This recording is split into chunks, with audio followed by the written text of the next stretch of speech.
পর থেকে যমুনায় উত্তাল পরিস্থিতি। আওয়ামী লীগ নিষিদ্ধের দাবিতে রাত থেকে অবস্থান করছে যমুনায়। আওয়ামী লীগ নিষিদ্ধের দাবিতে প্রধান উপদেষ্টা ডক্টর ইউনূসের বাসভবন যমুনার সামনে অবস্থান কর্মসূচি পালন করছে ছাত্র জনতা রাত থেকেই। এখন পর্যন্ত উত্তাল পরিস্থিতি দেখা যাচ্ছে। শুক্রবার 9 মে ভোরে সরেজমিনে গিয়ে দেখা যায় যমুনার সামনে অস্থায়ী মঞ্চ তৈরি কাজও চলছে, এজন্য আনা হয়েছে প্রয়োজনীয় সরঞ্জামাদি। বৃহস্পতিবার রাত 10টার পর মূলত এনসিপির দক্ষিণাঞ্চলীয় মুখ্য সংগঠক হাসনাত আবদুল্লাহর নেতৃত্বে প্রথম সারির নেতাকর্মীরা যমুনার সামনে অবস্থান নেন। একে একে জড়ো হতে থাকেন অন্য সংগঠনের নেতাকর্মীরা। এখন পর্যন্ত কর্মসূচিতে অংশ নিয়েছে জাতীয় নাগরিক পার্টি, এনসিপি, ইসলামী ছাত্র শিবির, বৈষম্য বিরোধী ছাত্র আন্দোলন, ইনকিলাব মঞ্চ, up Bangladesh, anti fascist coalition, July ঐক্য সহ একাধিক সংগঠন। স্লোগানে দেখতে পাচ্ছেন আপনারা আওয়ামী লীগ নিষিদ্ধের জন্য স্লোগান দিচ্ছে সাধারণ ছাত্র জনতা।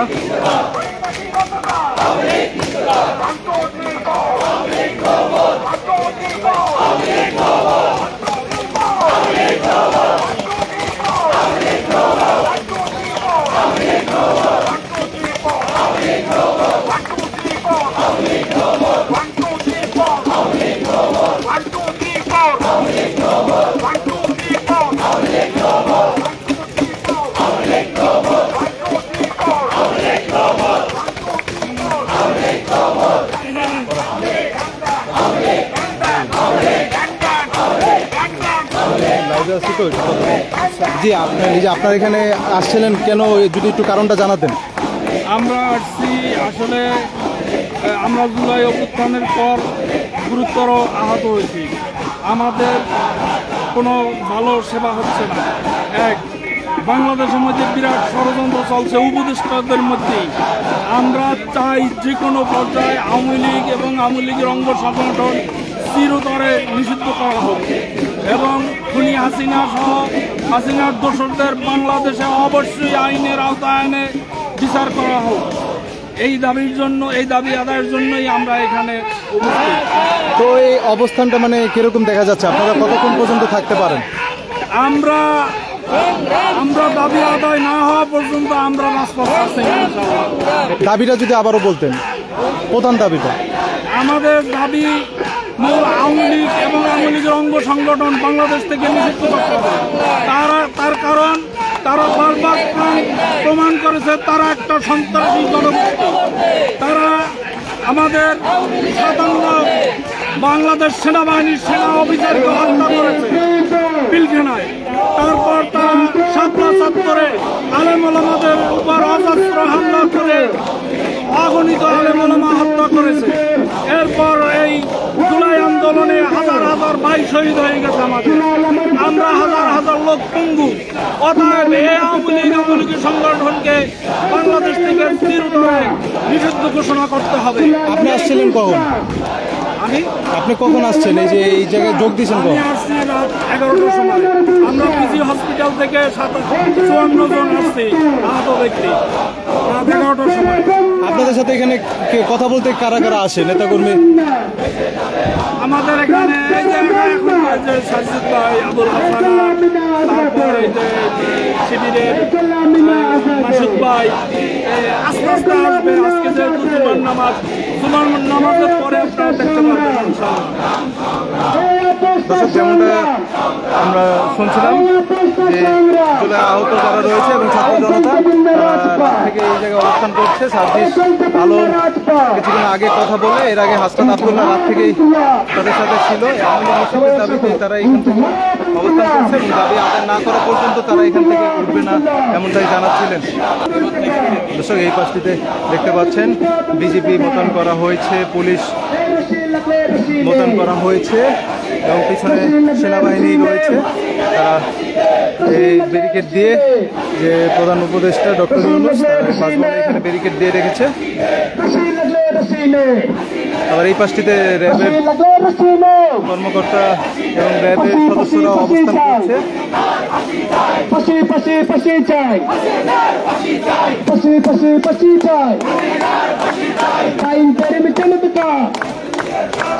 বাইন কর্মী চমৎকার, বাইন কর্মী চমৎকার, বাইন কর্মী চমৎকার, আচ্ছা, কখন আসছিলেন আপনি? বাইন কর্মী চমৎকার, আচ্ছা, এই মানে আসার উদ্দেশ্যটা যদি একটু বলতেন। বাচিকপুর চমৎকার, বাচিকপুর চমৎকার, চমৎকার, চমৎকার,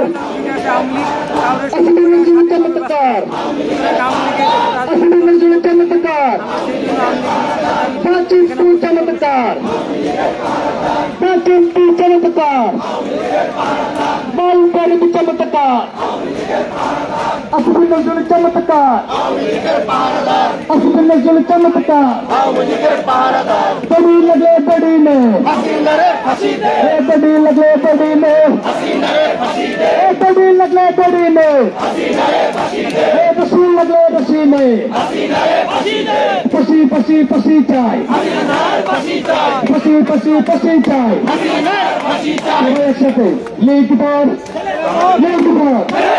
एक साथे हाथ ताली दीजिए, लीग पर, लीग पर, लीग पर, लीग पर, लीग पर, लीग पर, लीग पर, लीग पर, लीग पर, लीग पर, लीग पर, लीग पर, भारत ना बांग्लादेश, भारत ना बांग्लादेश, मोदी ना बांग्लादेश, हसीना ना बांग्लादेश, हसीना ना बांग्लादेश, मोदी ना बांग्लादेश, मोदी ना बांग्लादेश, জুলাই আহত যারা রয়েছে তারা স্লোগানে আওয়ামী লীগের নিষিদ্ধের দাবি তুলে ধরছে।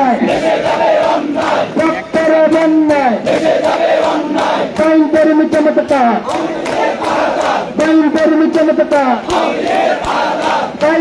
চমৎকার, আসিফুল নজরুল চমৎকার, আসিফুল নজরুল চমৎকার, আসিফুল নজরুল চমৎকার, আসিফুল নজরুল চমৎকার, আসিফুল নজরুল চমৎকার, আসিফুল নজরুল চমৎকার, বাস্তুর চমৎকার, বাস্তুর চমৎকার, বাস্তুর চমৎকার। হ্যাঁ, রাতে থেকে আপনাদের এই অবস্থানের কারণটা যদি একটু জানতে পারি। আমরা অ্যাকচুয়ালি আওয়ামী লীগকে নিষিদ্ধ ঘোষণা চাইতেছি আর কি, আর আওয়ামী লীগের যত দোষর আছে তাদেরকে আমরা নিষিদ্ধ চাইতেছি। আচ্ছা, এই আপনাদের এটা কি কোনো প্রশাসনের কাছে মানে জানানো হয়েছে? হ্যাঁ, অবশ্যই তো আমরা প্রশাসনকে জানাইছি, বাট প্রশাসন তো আমাদের এখনো কোনো সদস্য দিচ্ছে না, এ কারণে আমরা রাত্রে অবস্থান করতেছি। আর এই আপনাদের দাবি যদি না মানা হয়, মানে আপনাদের অবস্থান কতক্ষণ থাকবে? এটা পরবর্তীতে সিদ্ধান্ত অনুযায়ী জানা যাবে, আরও দীর্ঘস্থ করার আমাদের। আপনাদেরকে মানে সাথে কে কে এসে কথা বলেছেন নেতাকর্মী? যেমন আমাদের হাসনাত আছেন, সাজিদ আছেন, ডাক্তার আছে, সবাইকে আমরা রাত থেকে সার্জিস হাসনাত তারা আপনাদের সাথে মানে ছিল নাকি? হাসনাত তো রাত থেকেই আছে আর কি। খবর দেয়, খবর দেয়,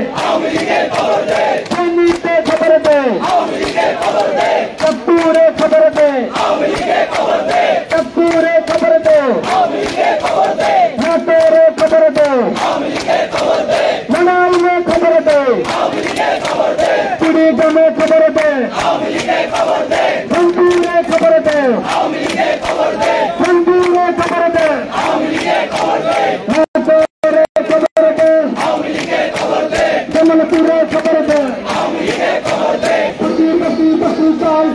যে আমরা আরেকজনের সাথে কথা বলবো। আসলে আজি আপনারা এখানে কখন থেকে অবস্থান করছিলেন, আপনাদের দাবিগুলো যদি বলতেন। আমরা হেফাজুল ইসলাম বাংলাদেশ, হেফাজুল ইসলাম ঢাকা মহানগর, জমিয়ত উলামা ইসলাম বাংলাদেশ, জমিয়ত উলামা ইসলাম ঢাকা মহানগরের পক্ষ থেকে আমরা বলতে চাচ্ছি যে এই রাজধানী ঢাকার আমাদের মাননীয় চিফ অ্যাডভাইজার প্রফেসর ইউনুস গভর্নমেন্টের আমাদের ভ্রমণ বাসভবনের সামনে থেকে আমরা কওমি মাদ্রাসার ছাত্র সমাজ, আলেম সমাজ, হেফাজুল ইসলাম বাংলাদেশ, হেফাজুল ইসলাম ঢাকা মহানগর, জমিয়ত উলামা ইসলাম বাংলাদেশ, জমিয়ত উলামা ইসলাম ঢাকা মহানগর ইসলামী আন্দোলন, চরমোনাই, খেলাফত মজলিস, আরো আমাদের নিজাম ইসলামী পার্টির সমস্ত ইসলামী রাজনৈতিক সংগঠন, ছাত্র জমিয়ত, যুব জমিয়ত, শ্রমিক জমিয়ত, সবাই আমরা আসছি। গতকালকে রাত 10টা থেকে আমাদের নেতাকর্মীরা ছিল।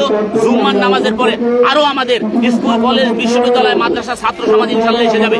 এবং আমরা ঢাকা বিশ্ববিদ্যালয়, বুয়েট, ঢাকা মেডিকেল কলেজ, আমাদের জগন্নাথ বিশ্ববিদ্যালয়, আমাদের north south university, American international university, আমাদের BUP, Asian university, east west university, সমস্ত প্রাইভেট বিশ্ববিদ্যালয়ের ছাত্র, আমাদের Dhaka college, Titumir college, Bangla college, Suhrawardy college, সমস্ত শিক্ষার্থীদের কাহিনীটা বলেন, এই জায়গার কাহিনী। শুক্রবারে আপনারা অবশ্যই জুম্মার নামাজের আগে অথবা পরে, জুম্মার নামাজের পরে দলে দলে এই আমাদের যমুনা ভবনে চলে আসুন। আচ্ছা, আপনি কারণটা বলেন যে আপনাদের যে দাবিটা, আপনি এত কিছু না বলেন। এই ঈদের আগে আগামী 72 ঘন্টার ভিতরে সাংবিধানিকভাবে, কনস্টিটিউশনালি, আইনি প্রক্রিয়ার মাধ্যমে, সুপ্রিম কোর্টের মাধ্যমে, বিচার বিভাগের মাধ্যমে এই ফ্যাসিস্ট শেখ হাসিনার যে আওয়ামী লীগ আছে, যারা আমাদের সেনাবাহিনীর, আমাদের বীর সেনাবাহিনীর 57 জন সেনাকে শহীদ করেছে, যারা আমাদের শাপলা চত্বরে মতিঝিলি আমাদের কওমি মাদ্রাসার ছাত্র জনতা আমাদের আলেমদেরকে হত্যা করেছে, আমাদের আলেমদেরকে গুম করেছে, এবং অগণিত আমাদের পিলখানায় আমাদের বিডিআর বিদ্রোহের নামে সেনাবাহিনী হত্যা, বিডিআরকে চাকরিচ্যুত আরো যা করেছে, এবং 26-এর আমাদের ছাত্রদেরকে, স্কুল, কলেজ, বিশ্ববিদ্যালয়, মাদ্রাসার ছাত্রদের হত্যা করেছে। আপনারা জানেন আমাদের এই আন্দোলনে শুধুমাত্র স্কুল কলেজের ছাত্ররা ছিল না, আমাদের আলেম সমাজরা ছিল, যাত্রাবাড়িতে তারা শহীদ হয়েছে। আমরা আজকে এই যমুনা ভবনের সামনে থেকে বলতে চাচ্ছি, হেফাজতুল ইসলাম ঢাকা মহানগর, হেফাজতুল ইসলাম বাংলাদেশ, জমিয়ত উলামা ইসলাম বাংলাদেশ, জমিয়ত উলামা ইসলাম ঢাকা মহানগর থেকে আগামী 72 ঘন্টার ভিতরে সাংবিধানিকভাবে, কনস্টিটিউশনালি, বিচার প্রক্রিয়ার মাধ্যমে, সুপ্রিম কোর্টের মাধ্যমে এই আওয়ামী লীগকে, এই শেখ হাসিনার ফ্যাসিস্ট দলকে নিষিদ্ধ ঘোষণা করতে কথা বলতে কিনা।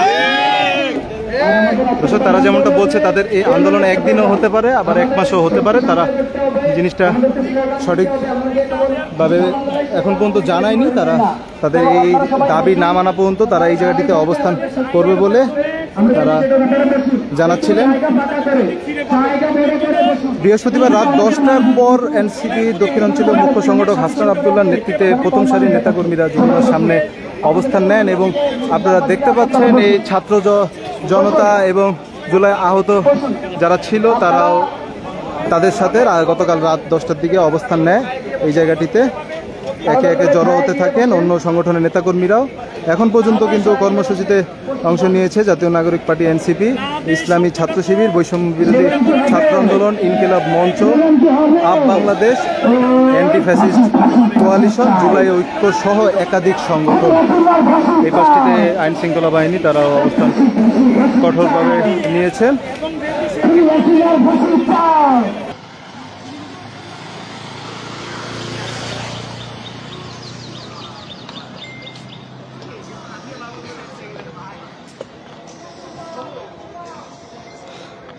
প্রধান উপদেষ্টার বাসভবন যমুনার সামনে। আপনারা জানেন যে গতকাল রাত থেকে বাংলা ট্রিবিউন লাইভে আপনাদের স্বাগত। গতকাল রাত থেকেই কিন্তু প্রধান উপদেষ্টার বাসভবন যমুনার সামনে কিন্তু আওয়ামী লীগের রাজনীতি নিষিদ্ধকরণের দাবিতে কিন্তু আন্দোলন চলছে। সারা রাত আন্দোলনের পরে এখন বেলা 11:30 পর্যন্ত কিন্তু সেই আন্দোলন এখনও চলমান, এবং আন্দোলনকারীরা কিন্তু জুমার নামাজের পরে একটি সমাবেশের ডাক দিয়েছেন। সেই সমাবেশের মঞ্চ কিন্তু ইতিমধ্যে মোটামুটি প্রস্তুত। আপনারা দেখছেন যে মঞ্চ তৈরির কাজ, যে শেষ দিকের কাজ, সেই শেষ দিকের কাজ এখন চলছে। মঞ্চ তৈরির কিন্তু ইতিমধ্যে মঞ্চ তৈরি প্রায় শেষ। দর্শক, আপনাদের আরও জানিয়ে রাখি, আওয়ামী লীগের রাজনীতি নিষিদ্ধের দাবিতে প্রধান উপদেষ্টার বাসভবনের সামনে চলমান বিক্ষোভে জুমার পর বড় জমায়েতের পরিকল্পনা করছে আন্দোলনকারীরা। ইন্টারকন্টিনেন্টালের সামনে চলছে মঞ্চ নির্মাণের কাজ, যেটা আপনারা দেখতে পাচ্ছেন যে মঞ্চ নির্মাণের কাজ মোটামুটি প্রায় শেষের দিকে। জুমার পরে কর্মসূচিতে যোগদান করবেন জাতীয় নাগরিক পার্টি, এনসিপি, জামায়াত, হেফাজত ইসলাম, ইসলামী আন্দোলন ও খেলাফত মজলিসের বিভিন্ন রাজনৈতিক দলের নেতাকর্মীরা। আপনাদের জানিয়ে রাখি দর্শক যে বৃহস্পতিবার রাত 10টার প্রথমে এনসিপি নেতাকর্মীরা আন্দোলন শুরু করলেও পরবর্তী সময় অংশগ্রহণ করেন ইসলামী ছাত্র শিবির ও ইসলামী ছাত্র আন্দোলনের নেতাকর্মীরা। শুক্রবার আজ সকাল থেকে স্লোগানে কিন্তু মুখরিত এই আন্দোলন যে জায়গা, সেই আন্দোলন জায়গায় কিন্তু আন্দোলনকারীরা স্লোগানে মুখরিত করে রয়েছে। চলছে বিপ্লবী গান। সেখানে রয়েছেন এনসিপির উত্তরাঞ্চলীয় মুখ্য সংগঠক সার্জিস আলম সহ কেন্দ্রীয় নেতারা। অপরদিকে দায়িত্বশীল পর্যায়ে কেউ না থাকলেও জামায়াত ও হেফাজতের নেতাকর্মীরাও এসেছেন অবস্থান কর্মসূচিতে। হেফাজতে ইসলামের এক নেতা নাহিদুল ইসলাম জানান, জুমার পর বড় ধরনের জমায়েত হবে, এতে সর্বস্তরের মানুষ যোগ দেবেন। তবে আশেপাশে সড়কে সতর্ক অবস্থানে রয়েছে আইন শৃঙ্খলা রক্ষাকারী বাহিনী। আন্দোলনকারীরা জানান যে তারা আওয়ামী লীগের নিষিদ্ধ রাষ্ট্রপতি অপসারণ না হওয়া পর্যন্ত সেখান থেকে সরবেন না। এর আগে বৃহস্পতিবার রাত 10টায় এনসিপি দক্ষিণাঞ্চলের মুখ্য সমন্বয়ক হাসনাত আবদুল্লাহ নিজের ভেরিফাইড ফেসবুকে ঘোষণা দেন, আওয়ামী লীগ নিষিদ্ধের সুস্পষ্ট রোডম্যাপ না পাওয়া পর্যন্ত রাত 10টা থেকে প্রধান উপদেষ্টার বাসভবন যমুনার সামনে অবস্থান কর্মসূচি চলবে, যার এজেন্ডায় গণহত্যাকারী আওয়ামী লীগের নিষিদ্ধের সুস্পষ্ট বয়ান নাই, তার সঙ্গে আমরা নাই। এরপর রাত 10টার কিছুক্ষণ পর থেকে যমুনার সামনে অবস্থান নিয়ে আন্দোলন শুরু হয়। তবে এখন পর্যন্ত প্রধান উপদেষ্টার কার্যালয় বা প্রশাসনের দায়িত্বশীল পর্যায়ের কোনো কর্মকর্তা আন্দোলনকারীদের সঙ্গে যোগাযোগ করেননি। দর্শক, আপনারা দেখছেন যে ইন্টারকন্টিনেন্টালের সামনে যে মিন্টু রোডের যে রাস্তা, সেই রাস্তার প্রবেশ মুখেই কিন্তু মঞ্চটি তৈরি করা হয়েছে এবং মঞ্চটি কাজ প্রায় শেষের দিকে শেষ হয়ে গিয়েছে এবং জুমার নামাজের পরেই কিন্তু এখানে গণসমাবেশ হবে এবং এই গণসমাবেশে কিন্তু তারা সর্বস্তরের মানুষের উপস্থিতি তারা আহ্বান করেছেন এবং যে ইন্টারকন্টিনেন্টালের সামনে থেকে যে রাস্তা, যে প্রবেশমুখ, সেই প্রবেশমুখটি কিন্তু আইন শৃঙ্খলা রক্ষাকারী বাহিনী বন্ধ করে দিয়েছেন। এখানে কিন্তু যে সাধারণ যানবাহন, সেই যানবাহন চলাচল কিন্তু বন্ধ রয়েছে এবং সমাবেশের যে প্রস্তুতি, সেই প্রস্তুতিকে ঘিরে এবং সমাবেশকে ঘিরে কিন্তু আইন শৃঙ্খলা রক্ষাকারী বাহিনীর একটি সতর্কতামূলক অবস্থানে তারা রয়েছেন এবং তারা কিন্তু যেহেতু এটি প্রধান উপদেষ্টার বাসভবনের এরিয়া, সেহেতু এখানে স্পর্শকাতর জায়গা হওয়ার কারণে কিন্তু আইন শৃঙ্খলা রক্ষাকারী বাহিনী তারা কিন্তু সতর্ক অবস্থানে রয়েছেন এবং নিরাপত্তা কিন্তু আগের থেকে আরও বেশি জোরদার করা হয়েছে সেই যমুনা অভিমুখের সেই রাস্তা। দর্শক, আপনারা দেখতে পাচ্ছেন যে মঞ্চ, একটি অস্থায়ী মঞ্চ তৈরি করা হয়েছে। পিকআপ ভ্যানের 5টি পিকআপ ভ্যান দিয়ে কিন্তু একটি অস্থায়ী মঞ্চ তৈরি করা হয়েছে। সেই মঞ্চের আপনারা দেখতে পাচ্ছেন যে মঞ্চ তৈরির কাজ মোটামুটি প্রায় শেষ। এখন শেষ মুহূর্তের যে কাজগুলো, সেই কাজগুলো শেষ করে কিন্তু মঞ্চ তৈরির কাজটি শেষ করবেন তারা এবং এখন পর্যন্ত এখান থেকে হচ্ছে সর্বশেষ পরিস্থিতি। দর্শক, আপনাদেরকে জানিয়ে রাখি যে জুমার নামাজের পরেই কিন্তু এই সমাবেশ অনুষ্ঠিত হবে। এই সমাবেশে কিন্তু যোগদান করবেন এনসিপি, হেফাজতে ইসলাম সহ আরও অন্যান্য রাজনৈতিক দলের নেতাকর্মীরা এবং তারা সেই সমাবেশের সেই কর্মসূচি তারা ঘোষণা করেছেন যে আজ যেহেতু শুক্রবার জুমার নামাজের পরেই কিন্তু সেই সমাবেশের সময়।